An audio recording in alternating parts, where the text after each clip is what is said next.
All right, today we're diving into a really gripping story from the historian Josephus.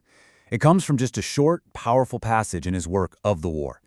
And honestly, it's this stark reminder of how, in the middle of all these warring empires, the fate of an entire nation can really just boil down to the character and the choices of a couple of guys. So, our story kicks off with the assassination of a Roman dictator, an act that just completely shatters the political landscape.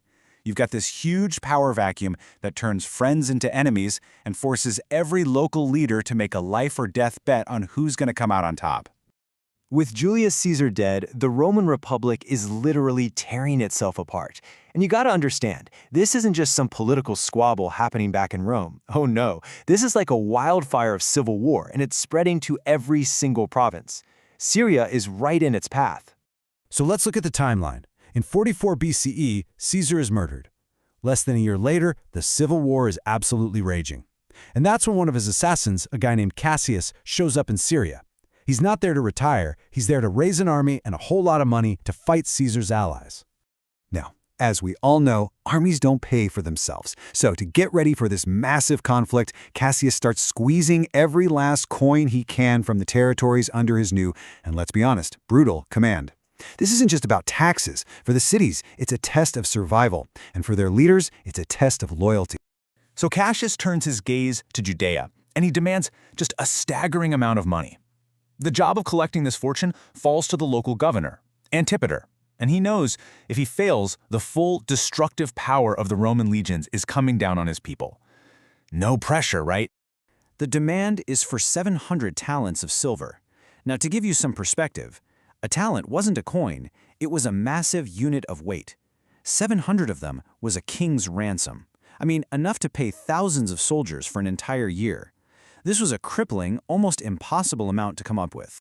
And here's where it gets really interesting, because what matters is how these leaders react when they're under this kind of intense pressure.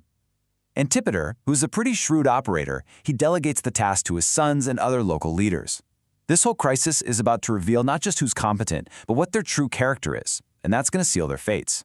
And right away, you see this huge contrast in strategy. On one hand, you have Antipater's son, Herod. He acts fast, gets his share of the money delivered, and boom, he's in Cassius's good graces. Then you have his rival, Malichus. He drags his feet, and that makes Cassius so angry that he not only threatens Malichus, but he actually sells the people of several cities into slavery as punishment. Just as Cassius is about to have Malichus executed for this failure, Antipater steps in. And in a really stunning move, he uses his own money to pay Malichus's share and save the life of his political enemy. He literally, as Josephus writes, prevented the ruin of this man, and in doing so, made his own position with the Romans even stronger.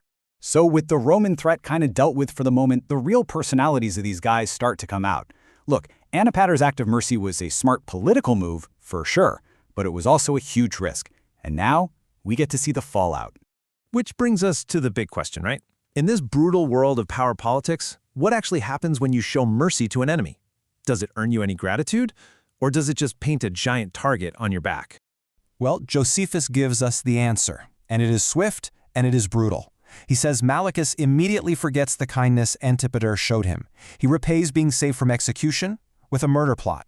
He doesn't see a savior, he sees an obstacle. And this malicious guy, he's a master manipulator.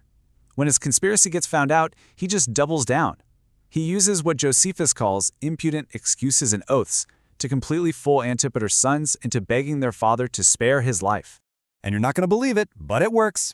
For a second time, Antipater steps in to save Malichus. When the actual Roman governor of Syria is ready to execute him for rebellion, Antipater again argues for mercy and convinces the Romans to let him live. A truly fatal act of kindness. And that's the cliffhanger we're left with. Twice, Antipater has saved his enemy's life. Twice, he's given him a pardon. And what's the result?